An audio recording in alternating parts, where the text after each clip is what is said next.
Hello aspirants, this is SK. Staff selection commission SSC నుంచి JE notification ఏదైతే ప్రతి సంవత్సరం వస్తుంటుందో ఆ నోటిఫికేషన్ రిలీజ్ అయింది.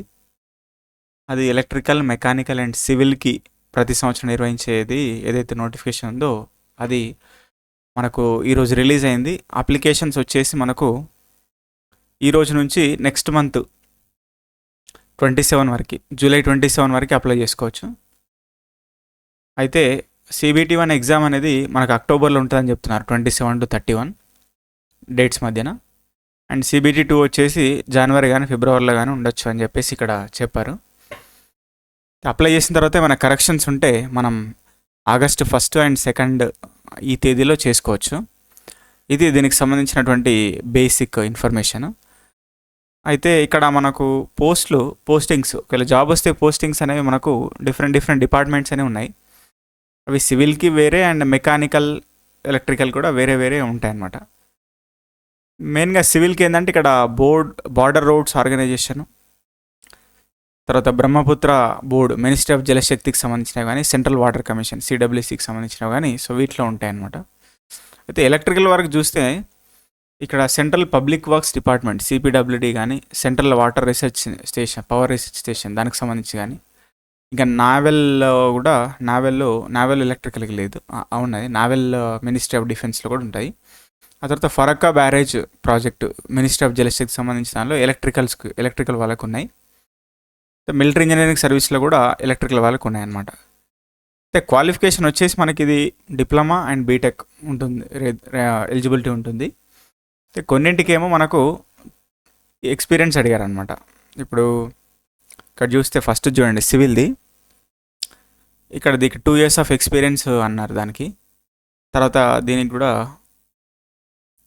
ఇక్కడ మనకు ఇది చూస్తే బార్డర్ రోడ్స్ ఆర్గనైజేషన్లో ఎలక్ట్రికల్కి, ఇది ఎలక్ట్రికల్, ఇక్కడ డిగ్రీ ఇన్ ఎలక్ట్రికల్ ఉండాలి ఆర్ 3 years డిప్లొమా క్వాలిఫికేషన్. అయితే 2 years ఎక్స్పీరియన్స్ అడుగుతున్నారు ఇక్కడ, ఇదనమాట. అలాగే ఇప్పుడు బ్రహ్మపుత్ర మినిస్ట్రీ, ఇది సివిల్కి సంబంధించి ఇక్కడ ఎక్స్పీరియన్స్ ఏం అడగలేదు.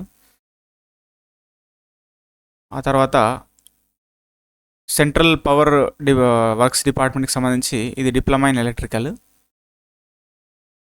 ఇక్కడ కూడా ఎక్స్పీరియన్స్ ఏం అడగలేదు. సెంట్రల్ వాటర్ పవర్ రీసెర్చ్ ఇన్స్టిట్యూట్లో కూడా మనకు ఎక్స్పీరియన్స్ ఏం అడగలేదు. ఆ తర్వాత నావెల్ మినిస్ట్రీలో ఎక్స్పీరియన్స్ అడిగారు. ఓకే, ఇక్కడ degree or 3 years diploma eligible, 2 years experience ఉండాలి, ఇది ఇక్కడ మెన్షన్ చేశారు. ఫరక్కా బ్యారేజ్ సంబంధించిన కూడా ఎలక్ట్రికల్ అనేది డిప్లొమా అంతే, ఎక్స్పీరియన్స్ ఏం లేదు. ఆ తర్వాత మిలిటరీ ఇంజనీరింగ్ సర్వీస్లో కూడా మనకు ఇక్కడ ఎలక్ట్రికల్కి లేదనమాట. ఎలక్ట్రికల్ ఎలిజిబిలిటీ ఇక్కడ ఉంది, ఎలక్ట్రికల్ ఎలిజిబిలిటీ ఉంది మనకు మిలిటరీ ఇంజనీరింగ్ సర్వీస్లో ఉంటుంది, MESలో. అయితే 3 year డిప్లొమా కానీ ఉండాలి, తర్వాత లేకపోతే డిగ్రీ కానీ బీటెక్ కానీ ఉండాలి. ఆ తర్వాత 2 years ఎక్స్పీరియన్స్ అనేది మస్ట్ అనమాట. ఇది అడుగుతున్నారు. అంటే డిగ్రీ అంటే బీటెక్ ఉండాలి, లేకపోతే డిప్లొమా ఉండి 2 years ఎక్స్పీరియన్స్ ఉండాలి, అట్లా ఇచ్చారు. ఇక్కడ ఇది అంతే.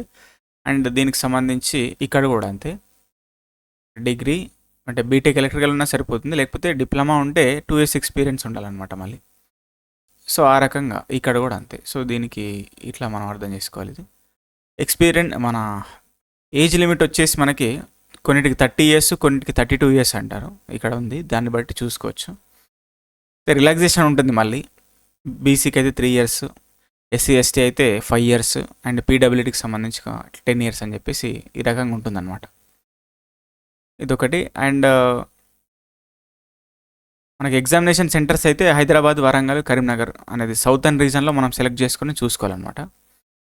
సో అదొకటి ఉంటుంది. ఎగ్జామినేషన్ ఫీ వచ్చేసి 100 ఉంటుంది, అదొకటి చూసుకోవాలి. అయితే ఉమెన్ కానీ SC ST వాళ్ళు కానీ ఎవరైనా ఉంటే సో వాళ్ళకు ఎగ్జామినేషన్ ఫీ అనేది ఏమి ఉండదు, ఫ్రీగా అప్లై చేసుకోవచ్చు.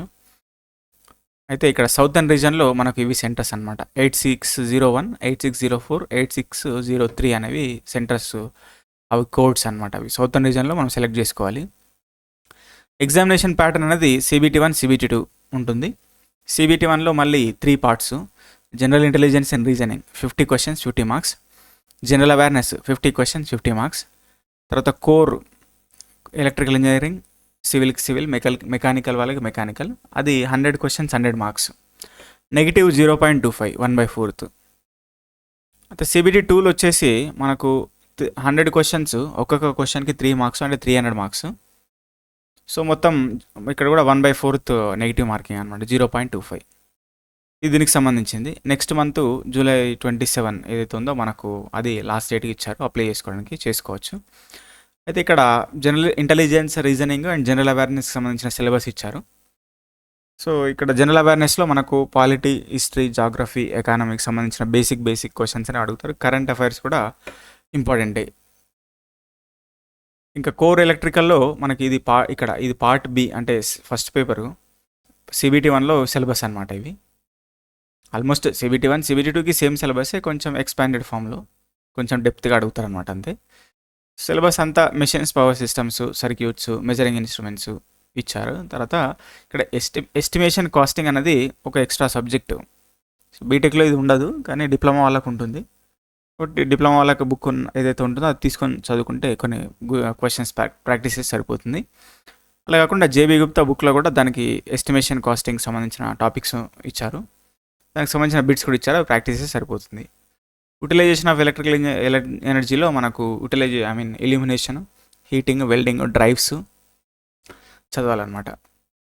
దానికి అయితే సిబిటి 2లో దాన్ని ఎక్స్పాండ్ చేసి ప్రతిదానికి ఇట్లా సిలబస్ ఇచ్చారనమాట. కాబట్టి ఇక్కడ ఏదైతే స్టేట్లో ఉండేటువంటి సబ్ ఇంజనీర్ పోస్టులకు సంబంధించిన సిలబస్ ఇదంతా సేమ్, కాకపోతే ఓన్లీ ఎస్టిమేషన్ కాస్టింగ్ ఒకటి యాడ్ అవుతుంది అంతే. సో అంతకుమించి ఏం లేదు. బేసిక్ ఎలక్ట్రానిక్స్ అనేది ఫెట్ వరకు చూసుకోవాలి, జేఫెట్ వరకు ఇది సింపుల్ సర్క్యూట్స్ తీసుకోవాలని చెప్పేసి అన్నారు. ఇది దీనికి సంబంధించింది.